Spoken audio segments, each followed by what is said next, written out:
ఇది నేను ఇప్పుడు చెప్తున్నది కాదు. నన్ను నువ్వు లవ్ చేయడం స్టార్ట్ చేసినప్పుడే నేను నీతో చెప్పాను. ఏ అప్పుడు సిచ్యువేషన్ వేరు, నువ్వు చెప్పిన ఇంటెన్షన్ కూడా వేరు.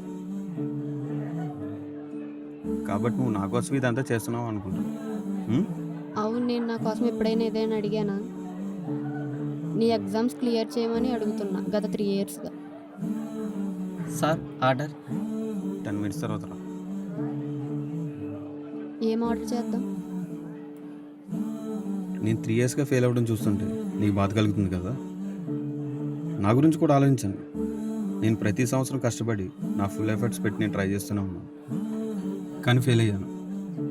కానీ మీకు ఇవేం అర్థం కావట్లేదు. నువ్వు ట్రై చేయడం లేదని నేను ఎప్పుడూ అనలేదు. నాకు వేరే దారి లేదు. నేను మా పేరెంట్స్ని ఎలా ఒప్పించగలను? దీనిని ఎలా సాల్వ్ చేయాలో నువ్వే చెప్పు. నువ్వు లవ్ చేయడం స్టార్ట్ చేసినప్పుడు ఎలా జరుగుతుందని నీకు తెలుసు. శంకర్, ఇది నీ 5th అటెంప్ట్. నువ్వు పాస్ అయ్యి జాబ్ తెచ్చుకోవడం చాలా టైం పడుతుంది. నేను మా పేరెంట్స్కి ఏమని చెప్పగలను? నువ్వు ప్రతిసారి పాస్ అవుతావని అనుకుంటున్నా, కానీ అవును, ఇప్పుడు నేను ఫెయిల్ అయ్యాను. నేను పాస్ అవుతానని అనుకున్నాను. సరే, ఇప్పుడు నువ్వేం చేయాలనుకుంటున్నావు? ఇప్పుడు ఎందుకు అరుస్తున్నావు?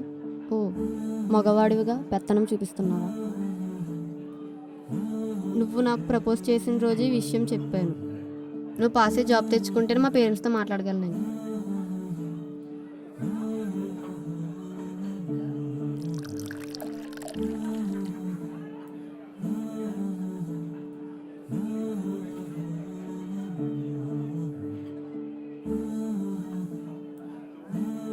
నేను పాస్ అవుతానని అనుకున్నాను. సరే, నాకు 3 months టైం ఇవ్వు. నేను ఈసారి ఎలా అయినా పాస్ అవుతాను. నువ్వు నాతో ఉండి చాలు, నాకు కావాల్సిందంటే. సరే, నేను నీతోనే ఉంటాను, నీకు తోడుగా ఉంటాను. ఈసారి ఖచ్చితంగా పాస్ అవుతావు కదా? ఓకే, అవుతాను, ఖచ్చితంగా అవుతాను. నాకు నీపై నమ్మకం ఉంది. సరే, ఆకలిగా ఉంది, నేను ఆర్డర్ చేద్దామా? Love in the air, love in the air, love in the air.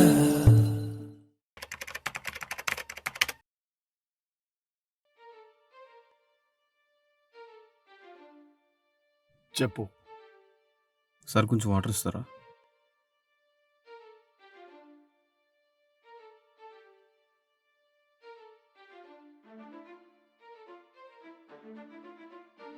Sir, నేను అన్నీ ఉన్నది ఉన్నట్టు చెప్తాను. నేను మీ అమ్మాయి 5 సంవత్సరాలుగా ప్రేమించుకుంటున్నాను. నా పేరు శంకర్, నేను హైదరాబాద్లో ఉంటాను. మా నాన్న ప్రైవేట్ స్కూల్లో మేసర్గా వర్క్ చేస్తున్నాను. అమ్మ హౌస్ వైఫ్. నేను ఇంజనీరింగ్ కంప్లీట్ చేశాను, అందులో ఫైనల్ ఇయర్. నేను 3 yearsగా చదువుతున్నాను, ఇప్పుడు పాస్ అయ్యాను. అందుకే నేను మీ ముందుకు వచ్చి మా లవ్ గురించి చెప్తున్నాను. 1 year పాస్ అవడానికి నీకు 3 years పట్టింది. ఇంకా నీకు జాబ్ రావాలంటే ఇంకో 3 years పడుతుంది.